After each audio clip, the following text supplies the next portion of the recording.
तुमच्याकडे गोळा टाकताय तर सगळ्यात महत्वाचं काय, तुमच्याकडे टेक्निक असलीच पाहिजे.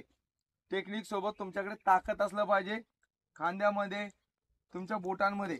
आता आपण शोल्डर साठी डबल बार, सूर्यनमस्कार, सपाटी या सगळ्या गोष्टी करतो. तर बोटाची ग्रिप मजबूत होण्यासाठी गोळा आपला सुटतो ना हातातून, त्यासाठी तुमच्या बोटावरती डिप्स मारायचे. त्याच्यावरती सुरुवातीला तुम्हाला असं वाटेल की तुमचे बोटे मोडतील, पण एकदा सवय झाली की तुम्हाला कोणताही प्रॉब्लेम होणार नाही. बघून घ्या काय करायचंय. फक्त सुरुवातीला 2-2 मारले तरी चालतंय. 1 2 हे झालं 5 बोटावरती. आता 4 बोटावरती बघा. 1 2 3 बोटावरती घ्या. 1 2 2 बोटावरती. 1